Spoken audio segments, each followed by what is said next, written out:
Well, good afternoon, everyone. Good afternoon. This lecture concerns the variety of English spoken in and around London, where you now are. So it's entitled Cockney and Estuary English. So, first of all, what do we mean by Cockney? Again, I hope you've all got a handout which tells you that.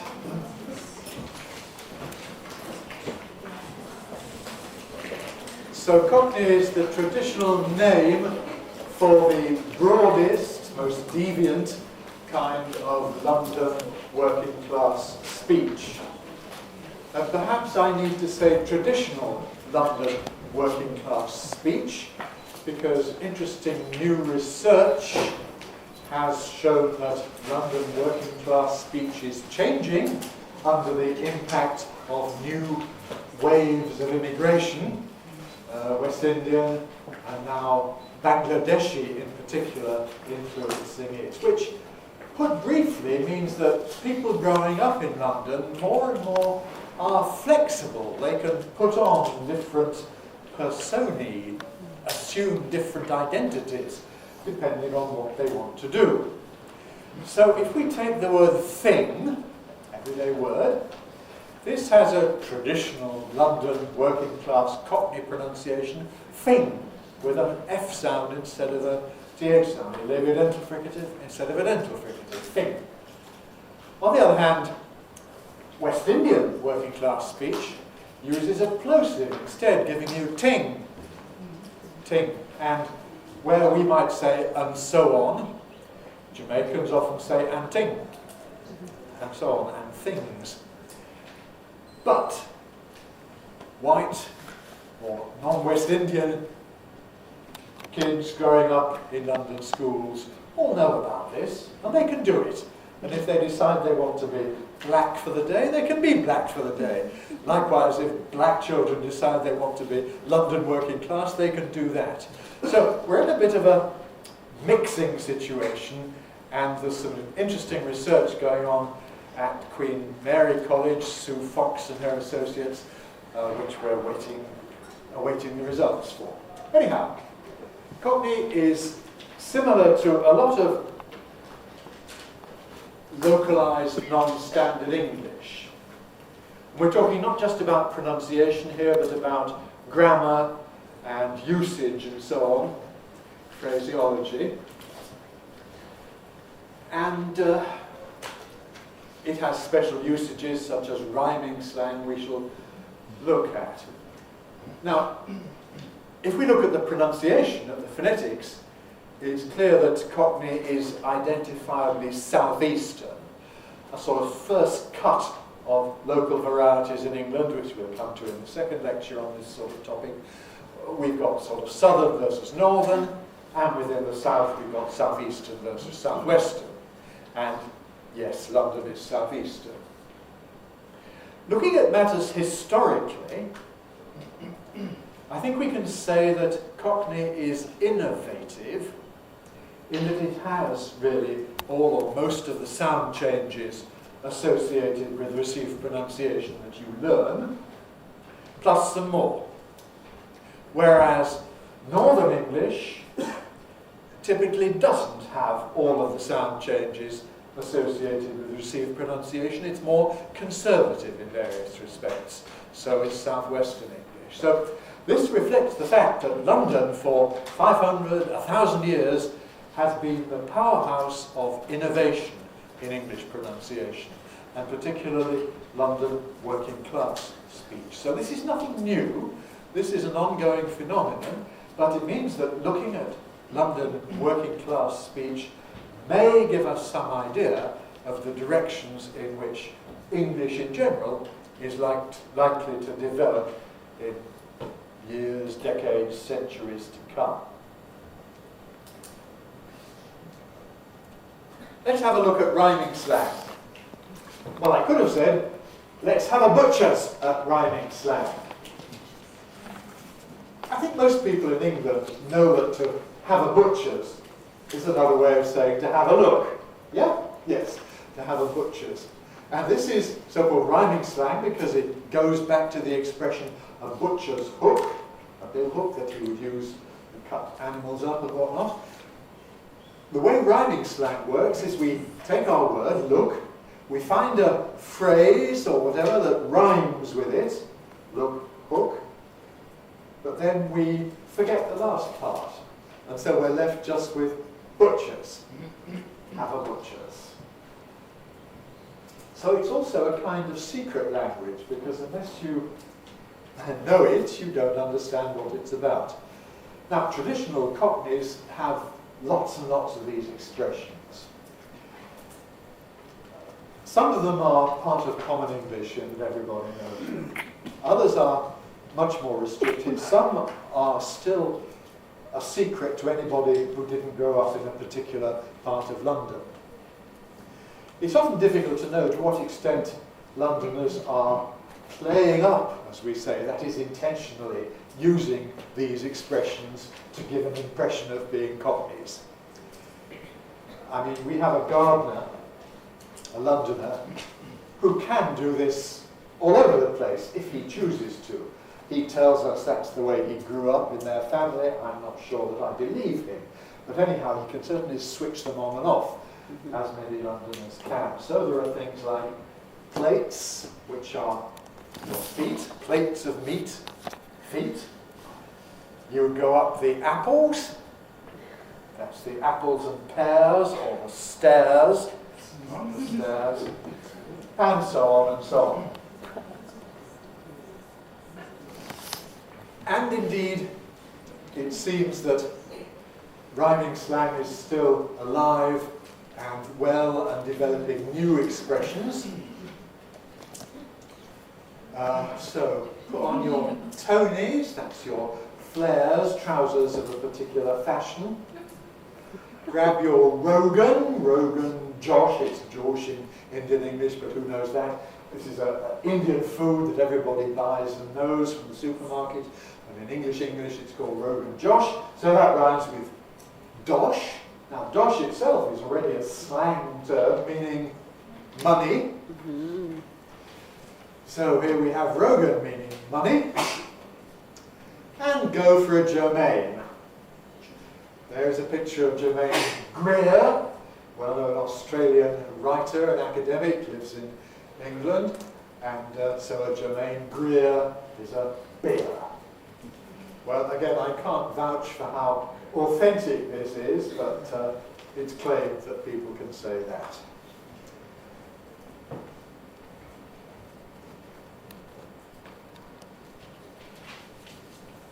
There's a cartoon which says, well, you wouldn't catch me wearing Tony Blair's. And it's a kind of visual pun because his trousers are flares, but they also have a cartoon picture of Tony Blair on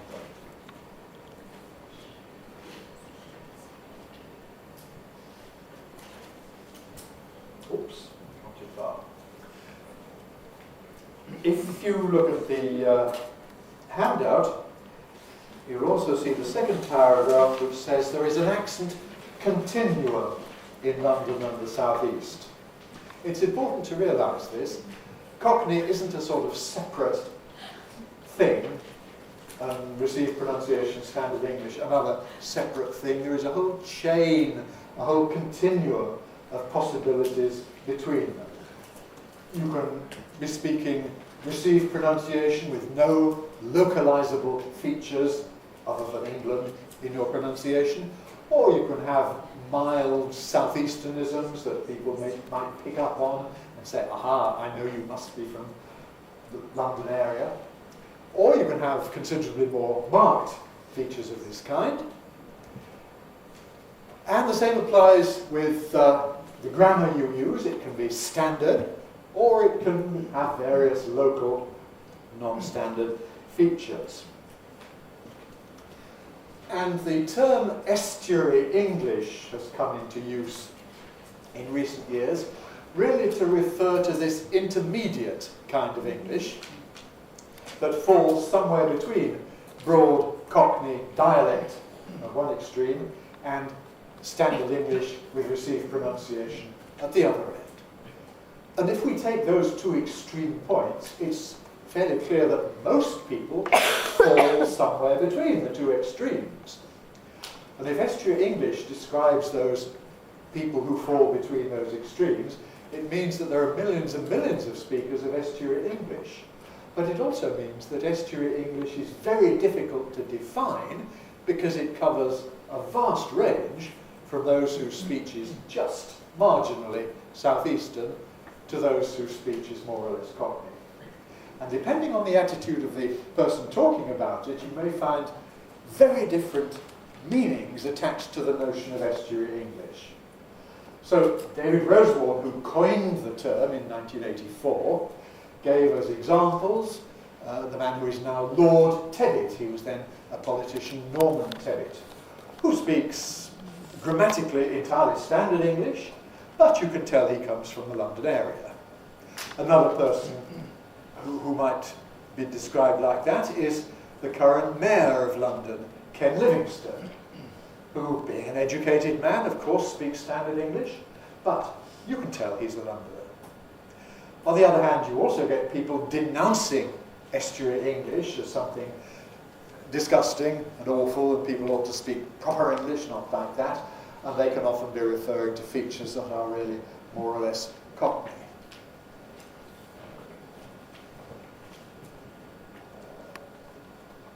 Not the right one that I want. That's the one that I want. That's the BBC website, which is an enormous resource, by the way. You can spend hours looking at the BBC website. This is a discussion about pronunciation. And it says some very sensible things. Can you see the headline that is kind of, maybe I can make it bigger, which is kind of caricature. No, I can't. Which is kind of caricature. We're all talking estuary.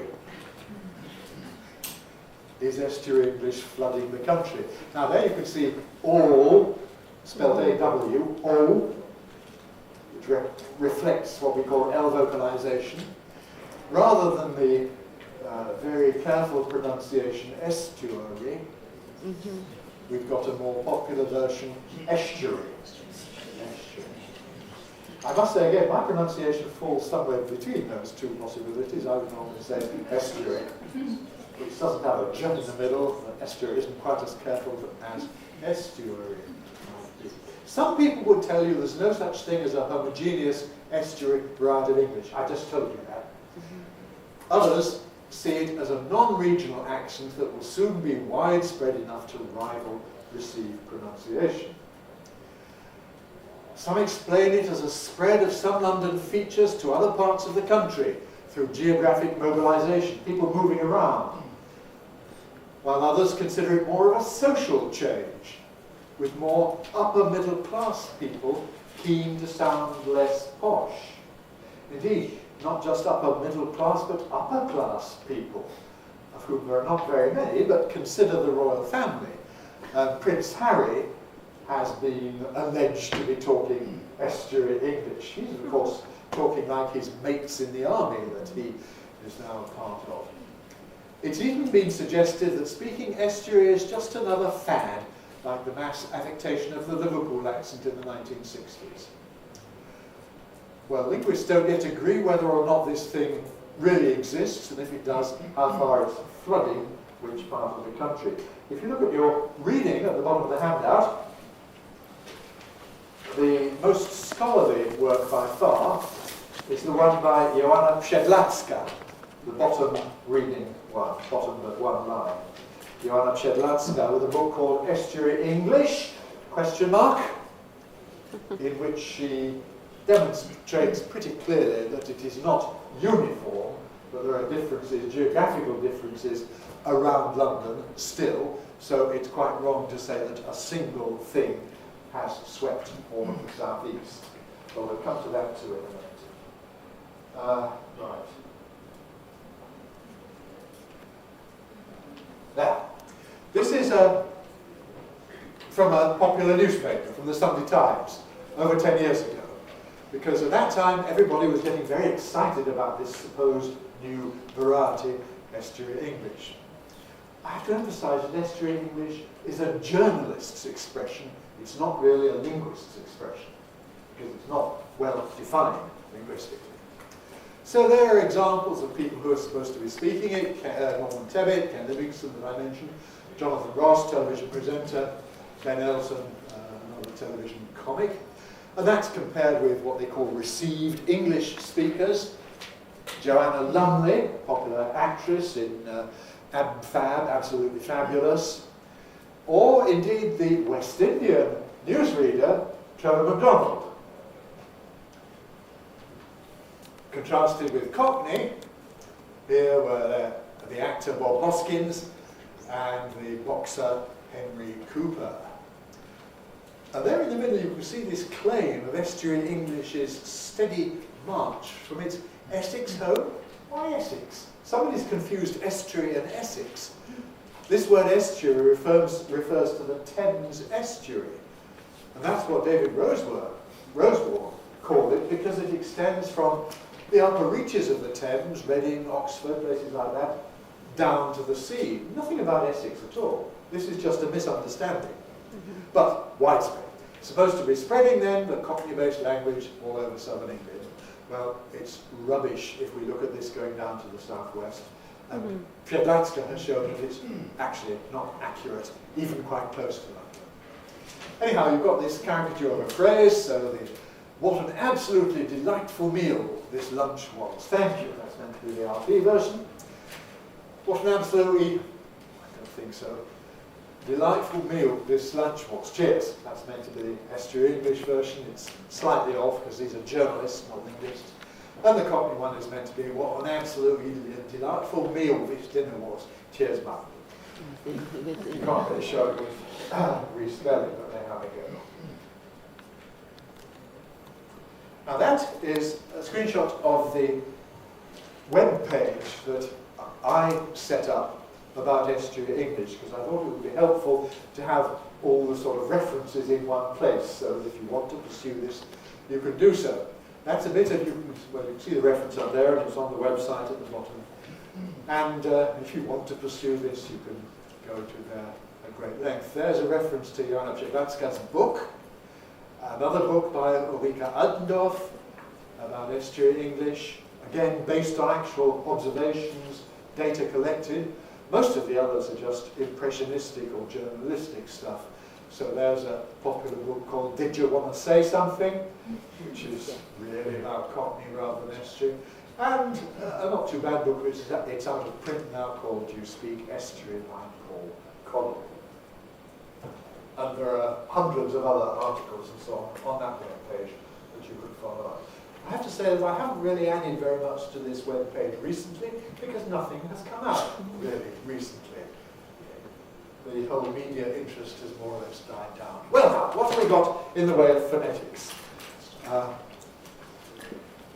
We've, first of all, in Cockney, got something that's very easy to describe, and that is H dropping.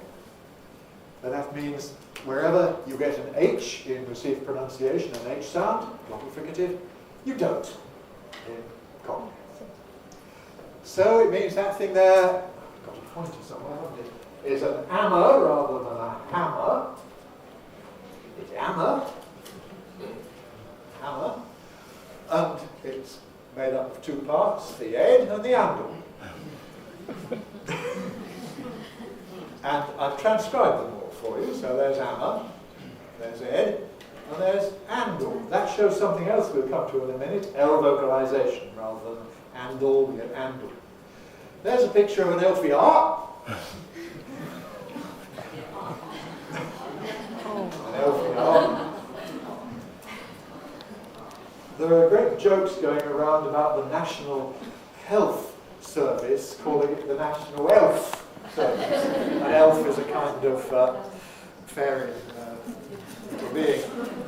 This again shows us something else. This shows us TH fronting, which we'll come to in a minute. There's some R, and there's another R. No difference. My gardener that I mentioned has great fun saying, "Do you want me to mow right up to the edge?"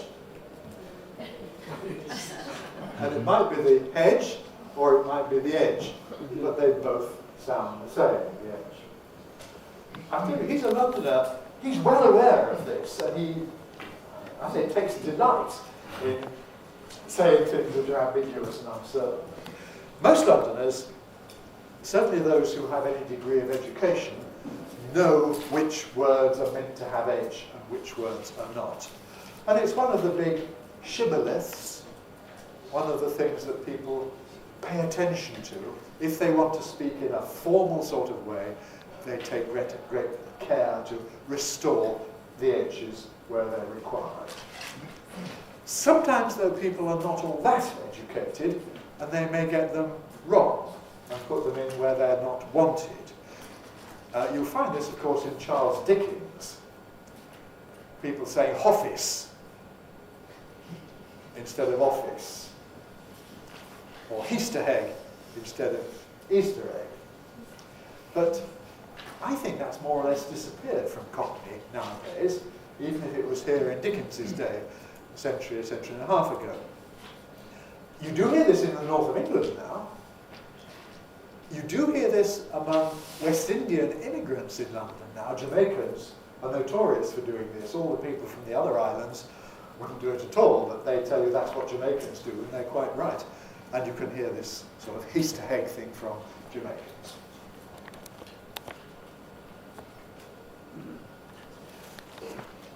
H-dropping is straightforward and well named. G-dropping is slightly more complicated.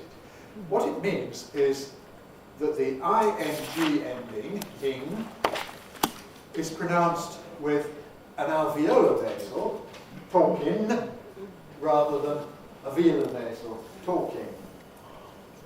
Now, if you're Spanish speaking or Japanese speaking, you probably find it difficult to hear the difference anyhow. But we English are very alert to it, because it is full of social meaning. I didn't say social meaning, because that's not me. I say meaning. This alternation between a high ing and a low in is found pretty much everywhere where English is spoken as a native language. Not just in London, not just in England, very generally in the United States, for example, too, Ireland and everywhere. And, well, it's known as G-dropping on the basis of the spelling, because we spell it with an apostrophe instead of ng. But you realise it doesn't actually involve dropping a g sound, because there isn't a g sound in talking. What it is phonetically is using an alveolar nasal rather than a velar nasal. Now, the sociolinguists have taken a lot of interest in this phenomenon, and they've analysed hours and hours of people speaking under various conditions and from various social backgrounds. And they have confirmed that pretty well everywhere where English is spoken as a first language, you have a top layer of people who always use the velar, you have a bottom layer of people who almost always use the alveolar, but you have a big mass in the middle who alternate, who sometimes use one, sometimes use the other. Typically, in more careful, more formal speech, they use the high variant, the velar, and in more casual, more everyday speech, they use the alveolar. I still remember how shocked I was when I was doing some programs for the BBC English, 25, 30 years ago now, a long time ago. And my producer kept using the alveolar variety, talking this, doing that, taking something apart. And that made me react to him in terms of social class and education as being, well, not really what I would expect in an educated person working as a teacher on the radio. That was what we call a gut reaction. That was not a rational thought that I had, that was just my feeling. Who is this awful man that he talks like that? And as we say, I wouldn't be caught dead using an alveolar nasal. But many, many millions of people would. I suppose it has the advantage from the point of view of the Spanish and Japanese that it doesn't matter all that much if you get these confused, because people will still understand you. You also get hypercorrection here. What's the room in your house where you prepare food and cook? Well, it's the kitchen.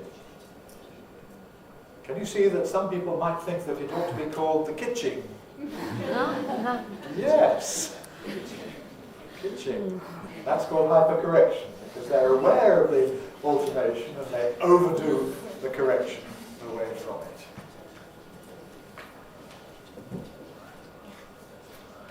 I also once heard somebody referred to as a brazen hussy.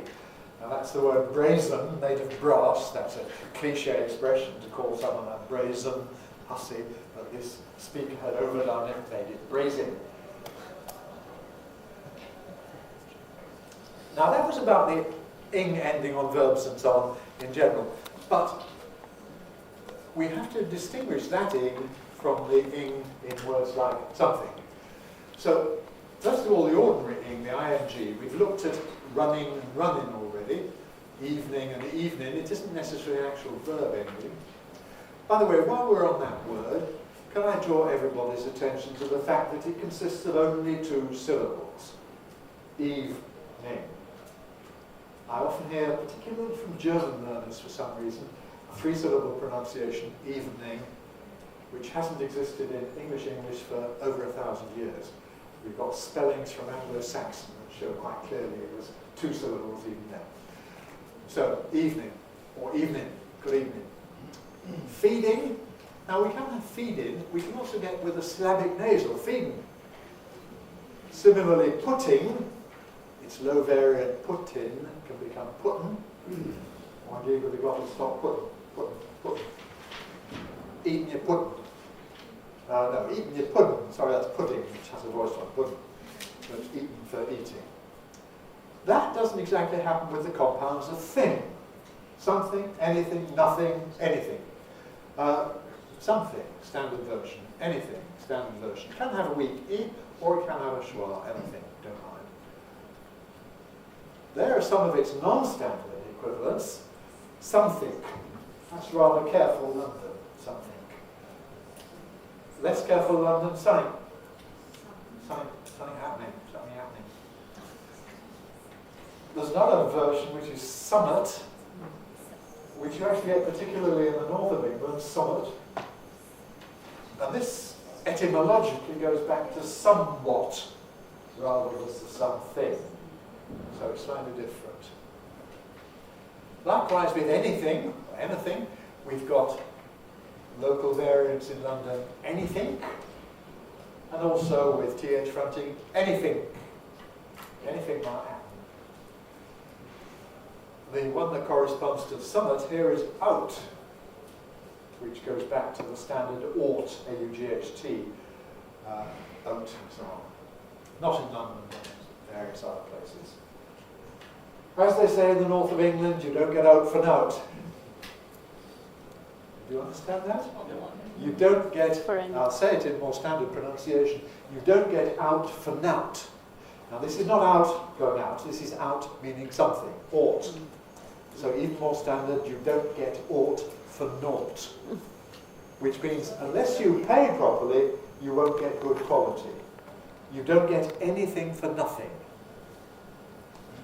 Things that are free or cheap are probably not good value. Not altogether true, but it's a phrase that people say. All right, let's look at some more London features. We're going through section 4 at the moment. We'll come back to grammar if we have time, which we probably won't. Special weakening. In standard varieties of English, that's a pillow and that's a pillar. But in Cockney, they're likely to be both the same, pillar. So you've got a pillar that you sleep on, where you put your head when you go to bed, and another pillar that holds things up. Hypercorrection. You hear sometimes people calling this a pillow. A pillow of the establishment by hypercorrection. Yes?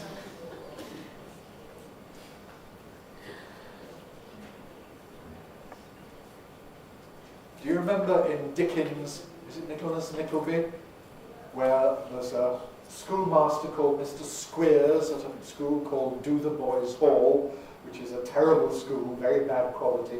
Teachers are very ignorant, and Mr. Squeers is teaching the boys spelling, and he takes the word window and tells them to spell it W-I-N-D-E-R, reflecting, of course, this same thing. And just to fix it in their heads, he has a practical application. He makes them clean the windows. Right, that's Dickens caricaturing, of course, of this phenomenon. Yeah, let's look at the handout. I haven't got a picture for it, but notice that the pronoun you has a Cockney weak form ya,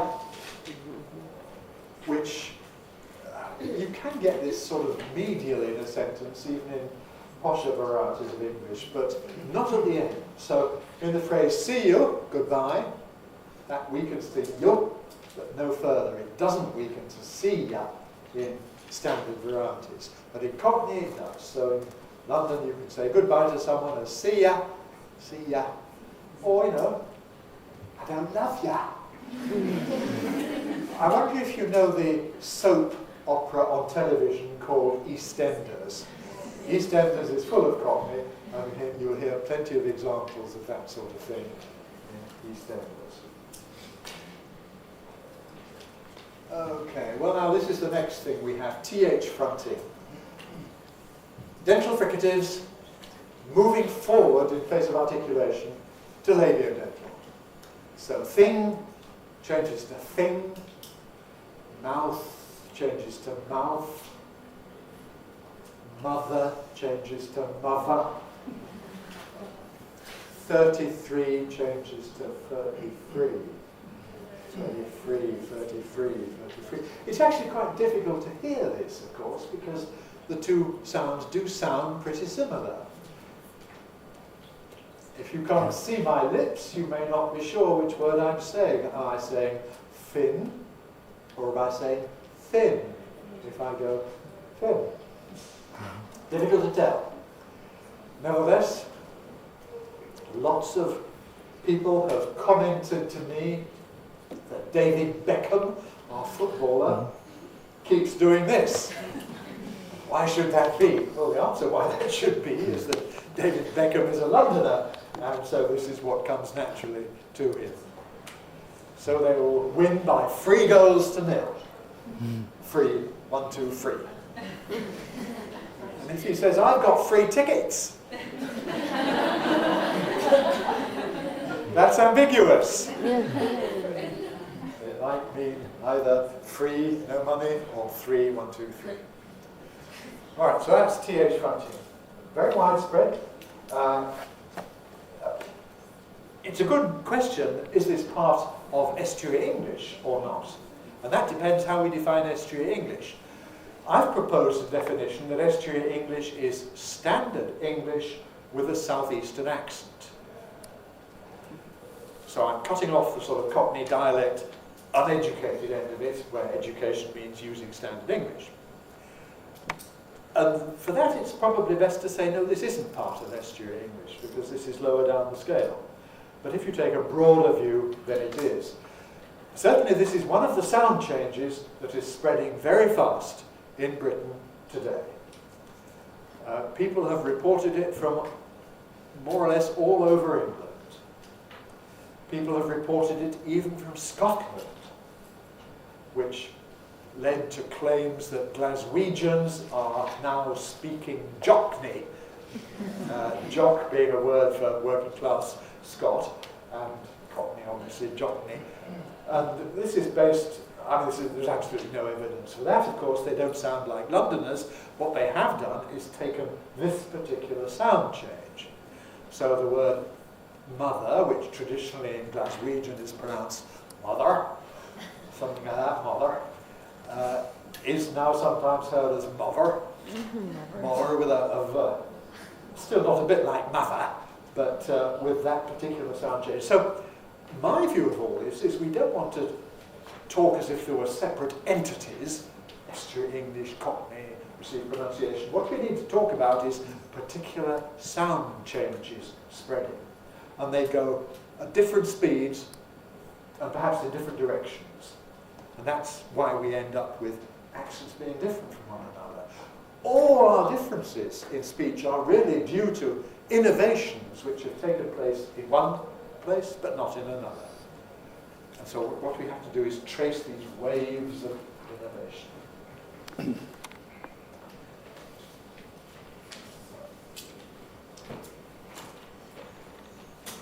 If you just have a look at the handout on the screen, first of all, 4.3 on the handout shows you that the voice dental can also, as well as the, go to a voice alveolar closely, to a d.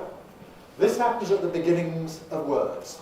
So this and that in London can become dis and dat.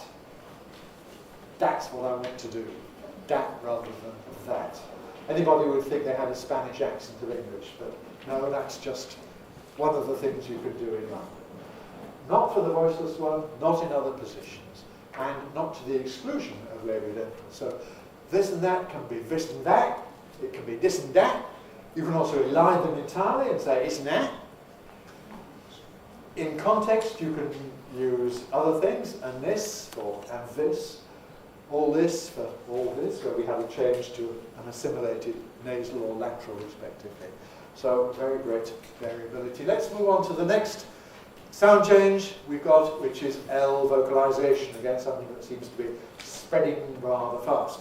You know about clear L and dark L, don't you? Do you?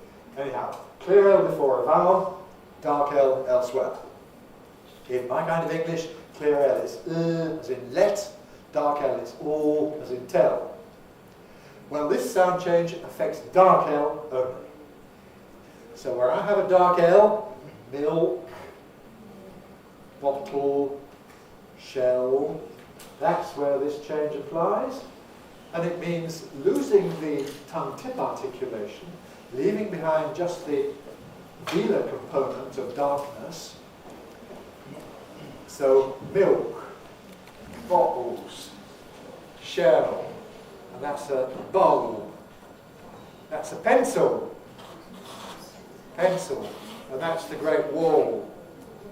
Wall, wall, wall.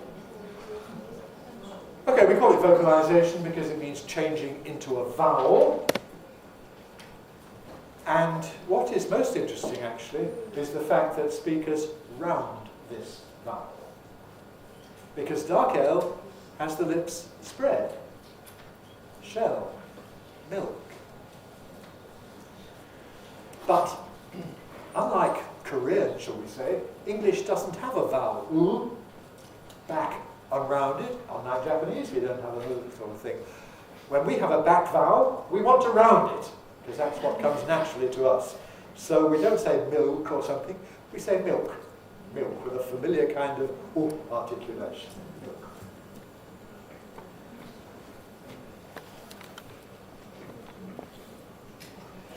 And here's another very famous ongoing change, glottaling, turning T, alveolar T, alveolar voiceless plosive, into a glottal voiceless plosive. Which means instead of saying rabbit, you say rabbit. Rabbit, rabbit, rabbit. Instead of butterfly, you say butterfly. Butterfly. That's you see how ancient this slide is. Printers have changed. I must get a new picture for that. Instead of printer, you get printer. Printer. And instead of kettle, you get kettle. Kettle with vocalization of the kettle. A little kettle. A little kettle. On the handout, we've got the examples football, get out, and city.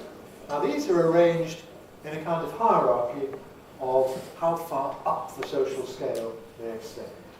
Glottal stop for T before a consonant, before an obstruent at any rate, is certainly part of received pronunciation.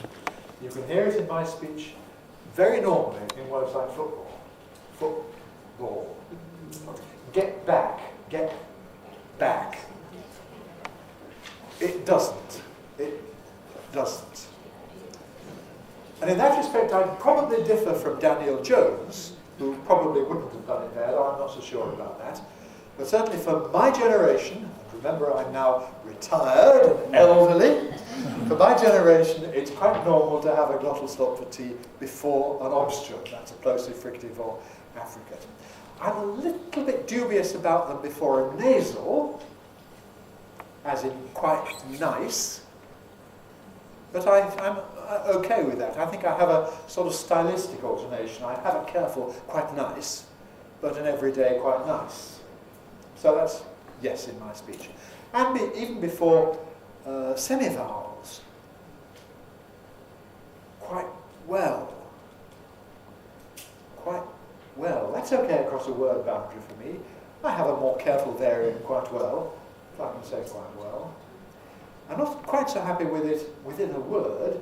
London's second airport, I call it Gatwick normally, Gatwick. But you hear lots of people saying Gatwick, Gatwick, Gatwick. And what's more, this seems to be below the level of people's awareness. You'd think that people would notice this very gross difference in articulation. I was on a radio phone-in program for native speakers of English, and there was a presenter and various experts, including me, and somebody rang in to say, I don't like the way young people these days keep saying network instead of network. Network instead of network. Okay, the presenter, who wasn't a phonetician, didn't know what she was talking about. So what's the difference here? We all say network, don't we? And it really fell to me as a phonetician to hear what the difference was and to discuss it with them. So this is not only a sound change that's in progress, but one that people aren't altogether aware of. Where the T is between vowels, perhaps they are more aware of it. So if we take the phrase not only, Not only. yes, I say not only, not only. Americans say not only, voicing it. But Londoners can say not only, not only. And this seems to be coming into an RP as well. So gradually, the T-glottaling is taking over one environment after another. And yes, my native English-speaking students would quite readily say not only, get it out, a packet of something or other. So that's on its way in. Oh, there's some more Londoner Cockney things: football, walk up, and city. Can you all say city? Just try it. City. Next thing, yod dropping. Yod is yod, alpha semivar. Now, in a word like new, yod dropping leads to new. And that's the Cockney version of it, new. It's also, of course, the American version of it, which may sort of reinforce this. Neutral, or neutral. You do sometimes get this in London after T and D as well. So, tune giving tune, reduce giving reduce. And of course, historically speaking, this change has come in to receive pronunciations. Words like absolute, that used to be absolute. Nowadays, very normally absolute. Revolution, replacing an earlier revolution. Or the word that some people say as suit, but most people say as suit. Again, this change has gone all the way up the social scale now. The girl's name Susan used to be Susan, but not anymore. That's one thing that can happen to yod. The other thing that can happen to it is coalescence. This is where a yod follows a T or a D, an alveolar plosive, and out of T you get ch. You get an affricate, an ordinary ch affricate. So rather than tune, people say tune. Rather than reduce, they say reduce. Reduce. Days of the week: Sunday, Monday, Tuesday. And this can sound like election day, the day for choosing. Tuesday. Tuesday. Well, I don't do this. I say Tuesday. Tuesday. But, first of all, I notice that, younger people are all doing this and they don't feel that it's vulgar in the way that people of my generation do. Secondly, I've carried out various surveys asking people about this, and I have to say the majority feel that it's fine. So this is going to be one of the changes in the next edition of my pronunciation dictionary.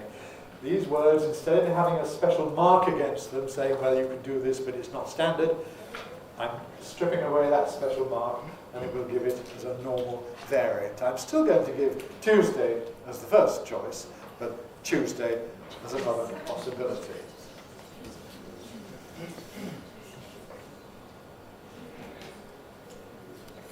Londoners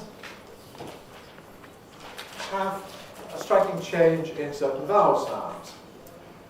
A, face, that's the standard version. Estuary English perhaps is face, face. Slightly wider diphthong, face, face. Cockney can go all the way to face, face. It's your face. And we've got, I'm sure, intermediate possibilities within those. So, posh is face, what's your name? Intermediate is face, what's your name? Cockney is face, what's your name? And with that can make, face sound as if it was face, as if it had the vowel of price. But price, in its turn, undergoes a change of backing. So, standard price, intermediate price, real Cockney price. Price. Price. What's a price? Intermediate, what's the price? RP, what's the price? And there are various other changes that are listed on the handout. Well, I don't know if that's of interest or not. People say Estuary English is the accent of the future. We must therefore teach it to foreign learners. I don't agree with this. And I think it's interesting that nobody yet has produced any materials at all for teaching Estuary English to foreign learners, because of the difficulty of defining it. So that's my attempt to say some of the things then. For ing, you write in, think, dark L, write or, T, glottal stop, ch, j, diphthong slightly different, I, ow, sit down again, and then two things that we'll come to in a minute, 20 for 20, and so on. Well, actually, I don't think that's actually terribly important, but you could find that page on the website if you look for it. So, I suggest this kind of distribution of features if we want to have something called Estuary English. Doesn't have H dropping, may or may not have TH fronting, probably does have L vocalization, but RP is beginning to get L vocalization, arguably. Does have yod coalescence, beginning to come into RP as well. Does have T glottally, also becoming in RP. Again, I think you can find that diagram somewhere on the way.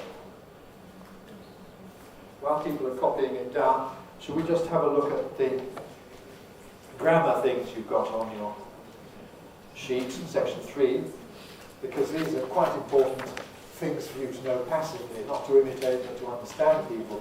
First of all, multiple negation, as in many languages. In non-standard English, if one word is negative, every word goes negative.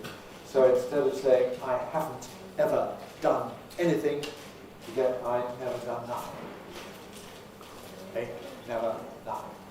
Ain't means haven't. Non-standard verb morphology.